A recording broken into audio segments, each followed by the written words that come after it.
Mapagpalang Ama, papuri at pasasalamat ang ipinapaabot namin sa iyo. Salamat sa pagkakataong kami ay patuloy na natututo bagaman may banta ng pandemya. Panginoon, tulungan mo kaming maunawaan ang mga araling ito upang mapagyabong ang aming isip sa aming mga kakulangan. Ang lahat ng ito ay itinataas namin sa iyo, aming Ama. Amen.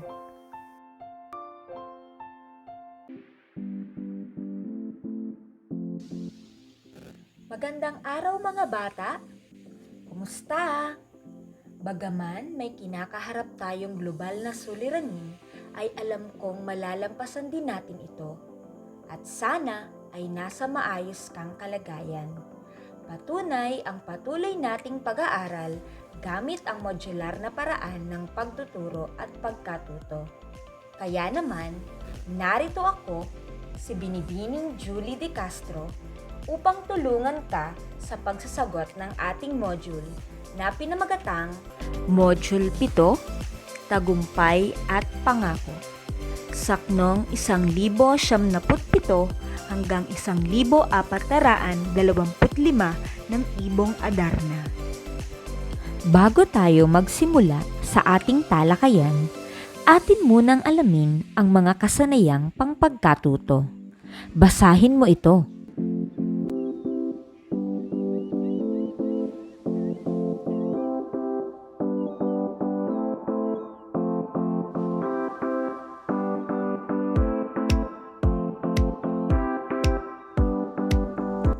Narito naman ang ating layunin. Basahin mo rin ito.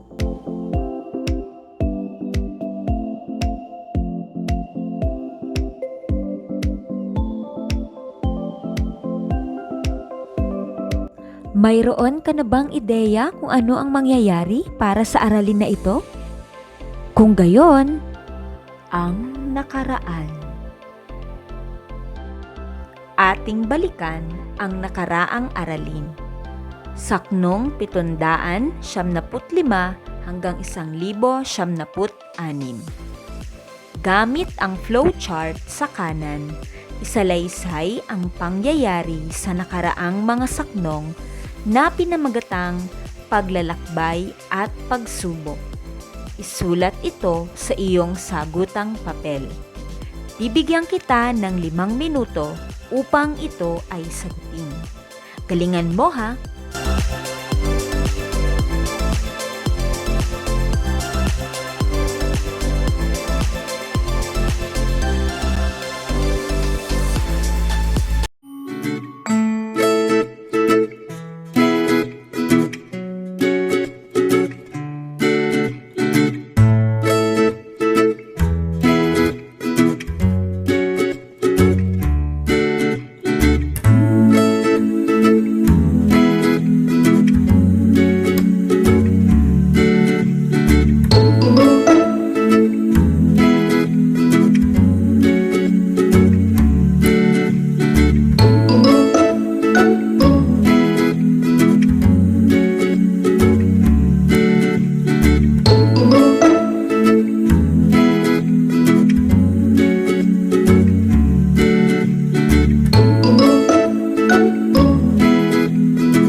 tayo dumako sa ating aralin, gawin muna natin ang paunang pagtataya.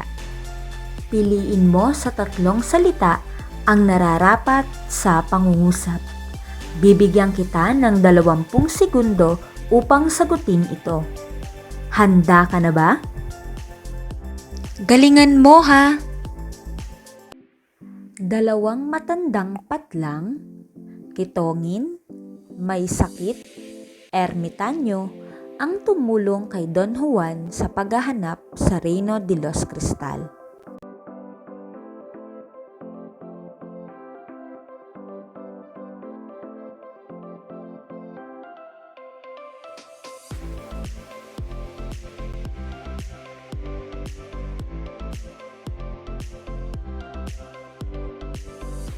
Si Don Juan ay naglakbay sa patlang, tubig, lupa, himpapawid, sakay ng patlang, bus, bapor, agila.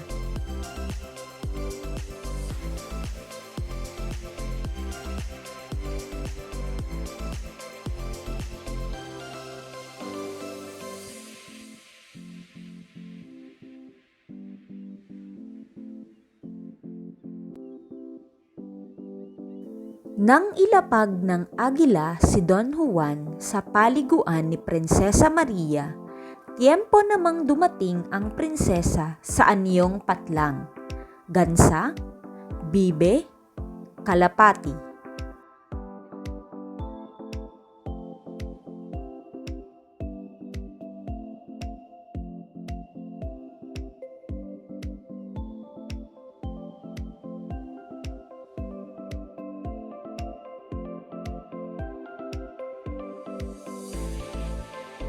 Itinago ni Don Juan ang patlang, damit, sapatos, pakpak ng prinsesa.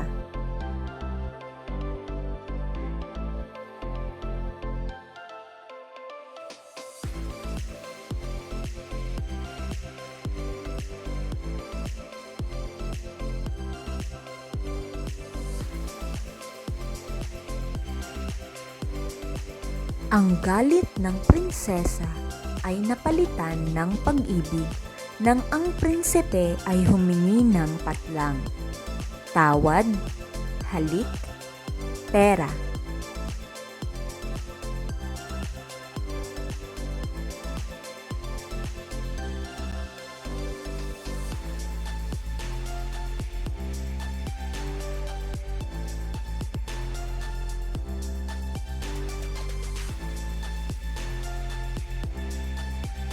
Maraming pagsubok na ipinatupad si Haring Patlang, Salem, Salino, Salermo, ang ama ni Maria.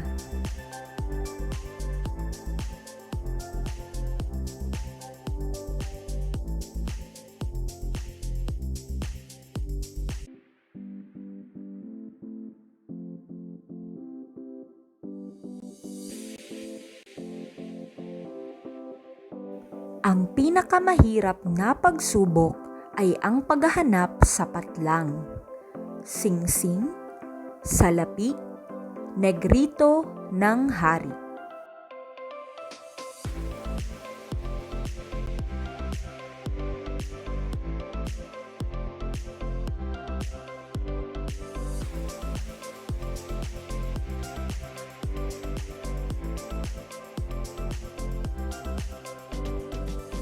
Upang hanapin ang singsing, si Maria ay nagpatadtad ng pinong-pino at bawat piraso ay naging patlang, isda, pating, dugong.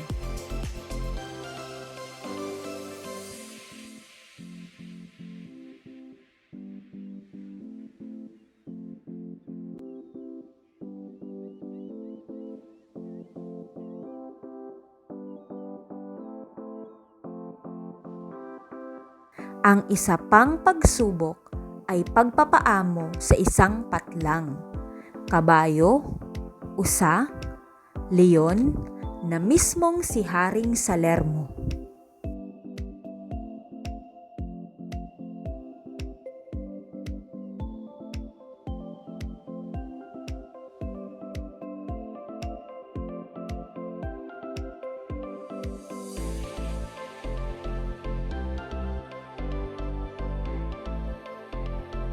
Tingnan natin kung ilan ang naging tama mo.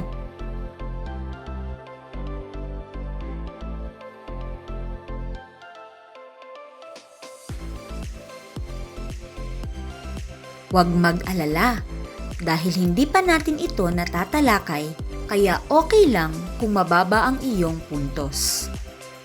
Bago tayo magpatuloy, isagawa muna natin ang gawaing 3. I-graph mo, pagsubok mo. Magbahagi ng iyong mga pagsubok sa buhay. Alalahanin kung ang mga pagsubok na ito ay napagtagumpayan o hindi. Ipakita ang ilustrasyon ng pagsubok mo sa pamamagitan ng isang line graph. Ipaliwanag ang nabuong graph. Isulat ito sa sagutang papel.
Para sa gabay na tanong, sa palagay mo, bakit maraming pagsubok tayong kinakaharap? Ano ang nararamdaman mo kapag may pagsubok kang pinagdaraanan? Ano ang ginagawa mo kapag nakararanas ka ng pagsubok?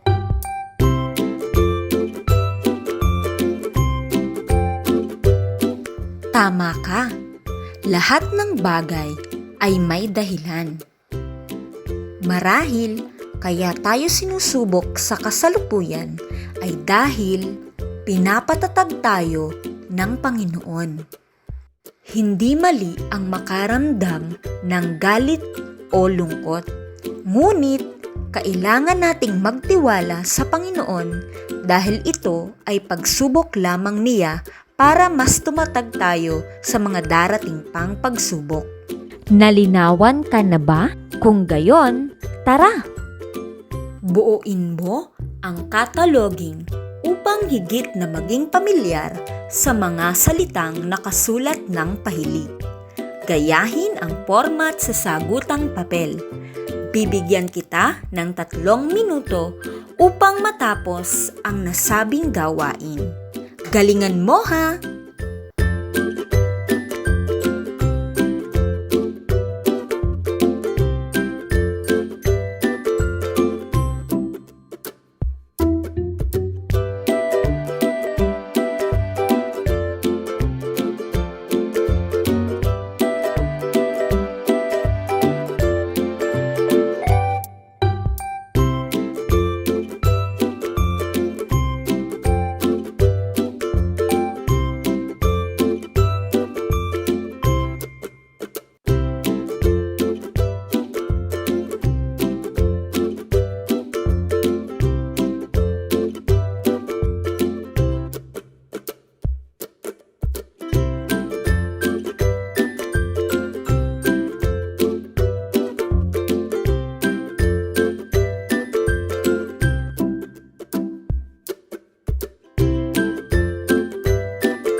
Narito ang mga kasagutan sa nasabing gawain.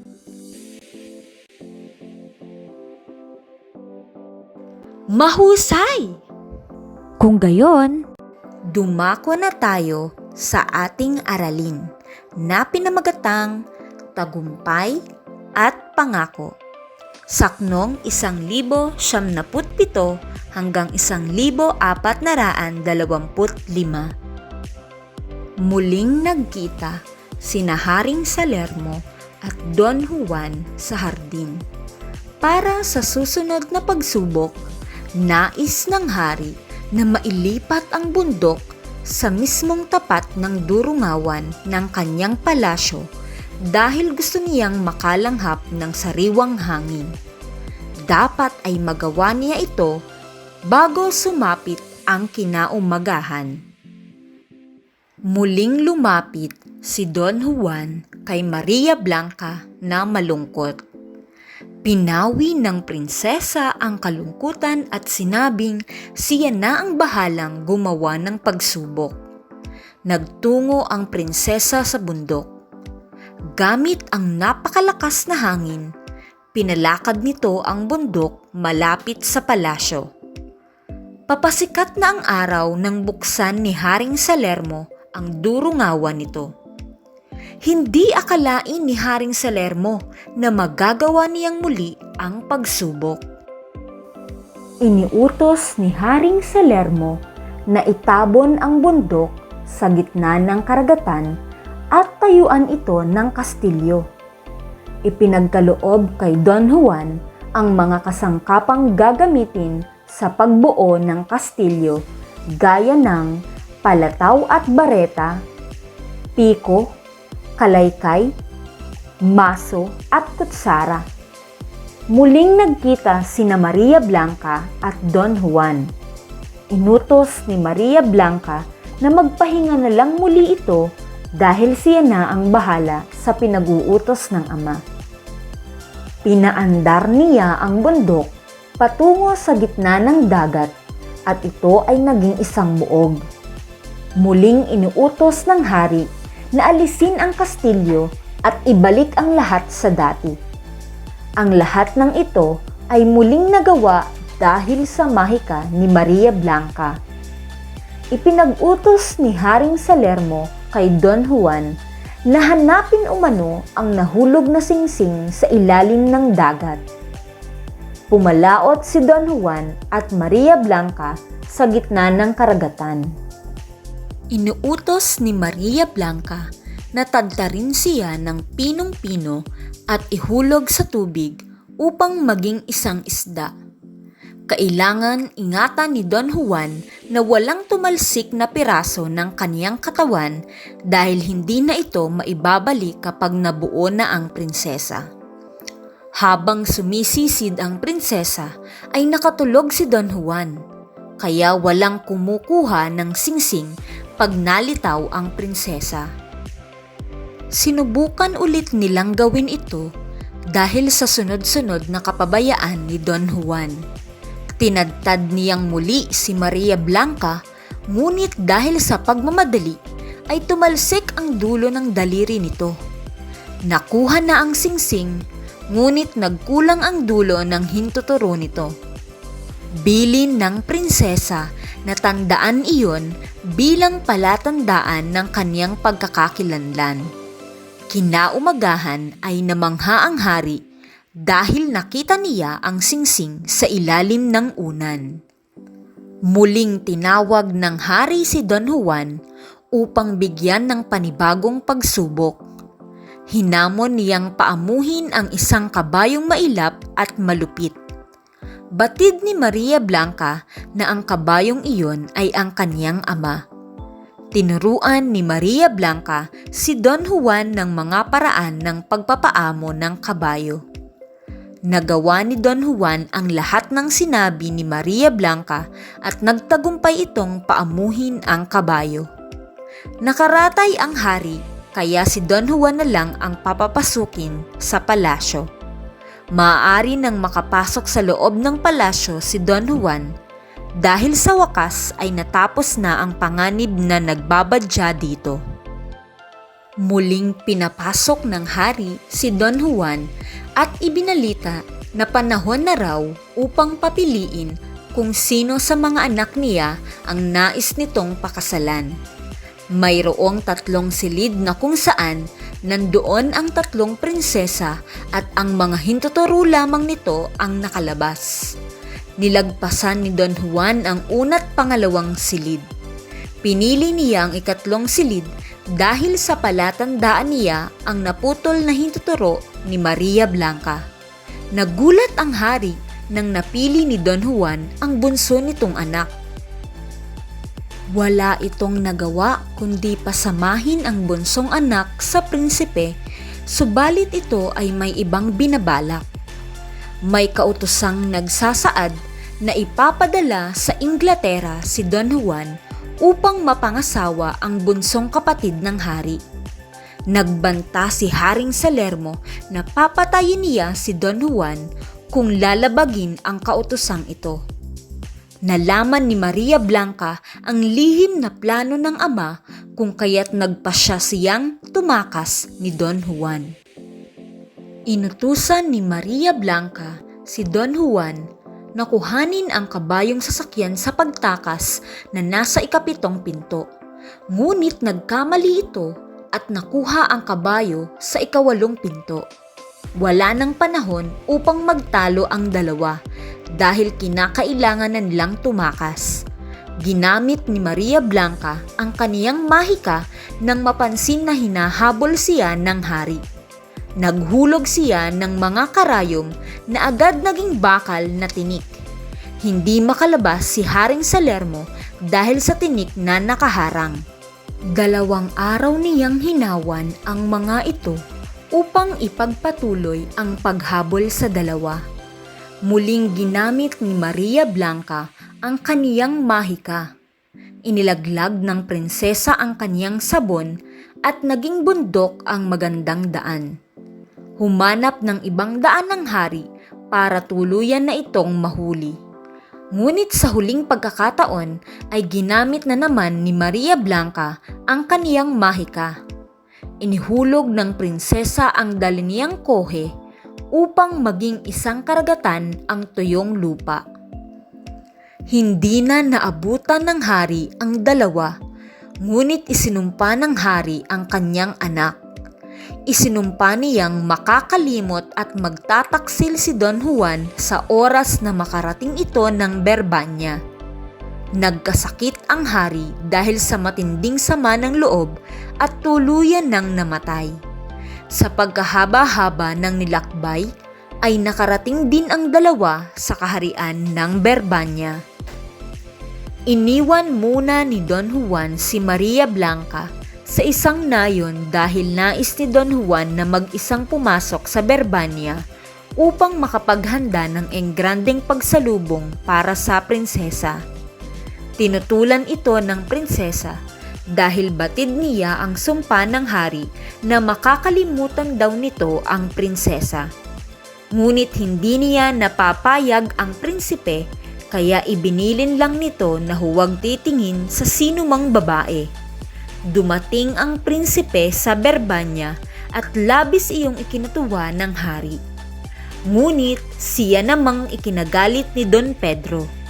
Nagalit ang hari sa nalamang kataksilang ginawa ni Don Pedro kaya hinayaan na lamang ng hari si Prinsesa Leonora kung sino ang pipiliin niya sa dalawa.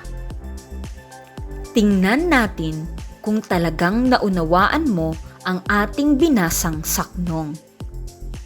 Pagpapaunlad sa kaalaman. Bakit binigyan si Don Juan ng mga pagsubok ni Haring Salermo? Ano ang layunin ng hari sa pagbibigay ng mahirap na pagsubok kay Don Juan? Mahusay! Binigyan ni Haring Salermo si Don Juan ng pagsubok dahil gusto ni Don Juan na makasal sa anak nitong si Maria Blanca. Ngunit layunin nitong matalo si Don Juan sa pamamagitan ng mga pagsubok na ito.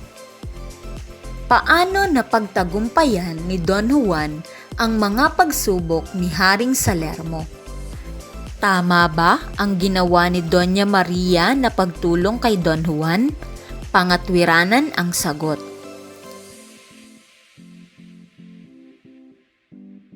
Tama! Napagtagumpayan ni Don Juan ang pagsubok ni Haring Salermo dahil sa tulong at mahika ni Maria Blanca. Mali na tinulungan ni Doña Maria Blanca si Don Juan sa mga pagsubok ng ama. Ngunit dahil tuso ang ama, ay hindi niya kayang matalo si Don Juan dahil dito. Sa iyong palagay, alin sa mga pagsubok ng hari kay Don Juan ang pinakamahirap? Ipaliwanag.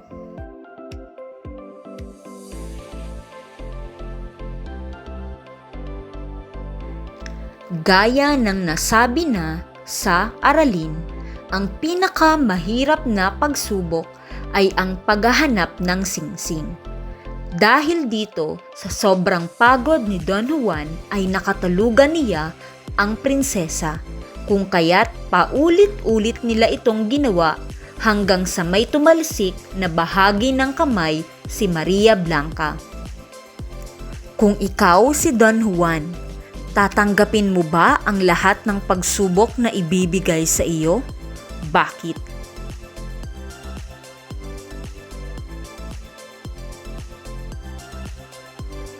Tama, dapat mong tanggapin lahat ng pagsubok na ibibigay sa iyo dahil ang mga ito ang makapagpapatatag sa atin sa lahat ng pagsubok. Ngayon naman ay dumako tayo sa pagsusuri ng tauhan batay sa ginampan ng papel sa saknong. Ihalintulad rin natin ang mga tauhan sa akda sa mga natatanging tauhan sa telebisyon o pelikula at ang ginampanan nila rito. Bibigyan kita ng 3 minuto upang maisagawa ito. Handa ka na ba? 1, 2, 3.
Mahusay na unawaan mo ang ating binasang aralin. Para mas lumalim pa ang pag-unawa mo sa ating paksa, narito ang isang gawain. Ito ay pinamagatang tuparin ang aking hiling. Kailangan mong bumuo ng mga gawaing nagpapakita ng pagtupad sa pangako gamit ang mga karanasan. Bibigyan kita ng tig-5 minuto sa bawat gawain. At narito ang pamantayan sa pagmamarka. Nilalaman, 10 puntos, pagkamalikhain, 5 puntos, kaisahan, 5 puntos, at kabuuang puntos, 20 puntos. Unang gawain, bumuo ng poster o slogan na nagpapakita ng bunga ng pagtupad sa pangako o hindi pagtupad sa pangako. Ikalawa, bumuo ng tula o awit na nagpapakita ng bunga ng pagtupad sa pangako o hindi pagtupad sa pangako. Ang oras ay magsisimula na.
Alamin naman natin ang damdamin mo. Gawin natin ang gawain 6, damdamin mo, i-post mo. Gamit ang social media, mag-post ng isang maikling pasasalamat tungkol sa patuloy na paglaban ng mga frontliners sa pandemya. Isama sa post ang hashtag Salamat Frontliners, hashtag Module 7 at hashtag buong pangalan. Itag na rin ang guro sa post o kaya ay kuhanan ito ng larawan o screenshot at ipadala sa guro sa pamamagitan ng messenger. Bilang paglalahat, ano ang paksa ng ating tinalakay ng mga saknong? Tama! Ang ating paksa ay tungkol sa pagtatagumpay ni Don Juan sa mga pagsubok ni Haring Salermo sa tulong ni Maria Blanca at ang paglimot ng pangako ni Don Juan kay Maria Blanca dahil sa sumpa ng amang si Haring Salermo. Ito ay sumasalamin sa ating mga pang-araw-araw na buhay dahil tayong lahat ay may kanya-kanyang pagsubok na pinagtatagumpayan. Mayroon din naman tayong mga nakakalimutang mga pangako sa ating mga mahal sa buhay. Pero, kailangan nating magpatuloy sa buhay. At ang lahat ng ito ay maging aral sa mga darating pang tagumpay at pangako. Bilang pagtataya, buksan ang link na makikita sa inyong screen at sagutin ang mga katanungan dito. Paalala, 1 beses lamang ikaw maaaring magsagot. Kaya siguraduhin bago ito isumite. Kayang-kaya mo yan! Narito ang takdang aralin sa araw na ito. Basahin ang mga huling saknong ng Ibong Adarna. Lagi mong isaisip at isapuso ang mga aral na ating natutuhan sa ating aralin sa araw na ito. Sana ay may natutuhan ka sa akin ngayong araw na ito. Hanggang sa muli, paalam!